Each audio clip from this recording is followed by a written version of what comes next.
இன்றைய தேதிக்கு தமிழ் சினிமாவில் பார்த்தீங்கன்னா 2 விஷயங்கள் தொடர்ந்து நடந்துகிட்டே இருக்குது. ஒன்று வந்து டைவர்ஸ், இன்னொன்று பக்கம் பார்த்தீங்கன்னா நடிகர்களுக்குள்ளே வந்து பார்த்தீங்கன்னா போட்டி, பொறாமை, வஞ்சம், சூழ்ச்சி, மோதல், பகை இப்படி சொல்லிகிட்டே போகலாம். ஸோ அதற்கு உதாரணமாக பார்த்தீங்கன்னா ரொம்ப வருஷமாக தனுஷும் சிவகார்த்திகேயனும் பேசிக்கதே இல்லை, அவங்களுக்குள்ள ஒரு பெரிய பஞ்சாயத்து அப்படின்னு ஒரு பக்கம். இன்னொரு பக்கம் சிம்புவும் தனுஷும் ஆரம்பத்திலிருந்தே எதிரிகள், ஸோ அவங்க பேசிக்க மாட்டாங்க அப்படிங்கிறது ஒரு பக்கம்.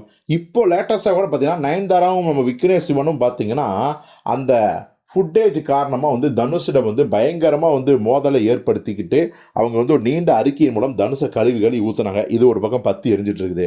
ஆனால் யாரும் எதிர்பார்க்காத மாதிரி நம்ம இட்லி கடை படத்தோட ப்ரொடியூசரோட அந்த மேரேஜில் வந்து சில பல அதிசயங்கள் நடந்துச்சு.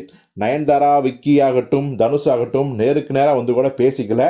இத்தனைக்கும் தனுஷ் பக்கத்துலேயே எனக்கு சீட் வேணும்னு நயன்தாரா கேட்டு கால் மேலே கால் போட்டு மாஸ் காட்டினாங்க அப்படிங்கிறதும் ஒரு பக்கம் டாப்பிக்காக ஓடிட்டு இருக்கு. ஆனால் எல்லாருக்கும் மிகுந்த ஒரு ஆச்சரியம் என்ன அப்படின்னா, அதே கல்யாணத்தில் சிவகார்த்திகேயனும் அவர் மனைவியும் வர தனுஷ் அவர்கள் எதிரில் வந்து சிவகார்த்திகேயனை கட்டி அணைத்து தன் வாழ்த்துக்களை பரிமாறினாராம் அமரன் படத்தோட வெற்றிக்காக.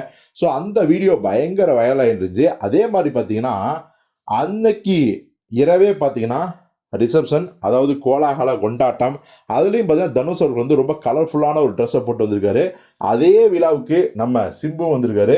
சிம்புவும் தனுஷும் கட்டி அணைத்து நட்பை பாராட்டினார்கள் அப்படிங்கிற அந்த வீடியோவும் பார்த்தீங்கன்னா பயங்கர வைரல் ஆகிட்டு இருக்கு. எல்லாத்துக்கும் மேலே சிவகார்த்திகேயன், தனுஷ் மற்றும் பலர், நம்ம அட்லியும் சேர்த்துக்கலாம், மிக எல்லாரும் சேர்ந்து அந்த நிகழ்ச்சியில் வந்து பயங்கரமாக டான்ஸ் ஆடி மணமக்களை வாழ்த்தினார்கள், சந்தோஷப்படுத்தினார்கள்.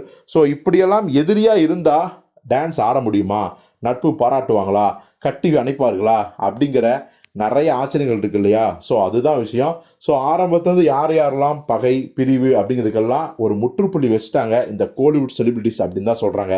ஸோ இது குறித்து நீங்கள் என்ன நினைக்கிறீங்க அப்படிங்கிறத கமெண்ட்டில் சொல்லுங்கள்.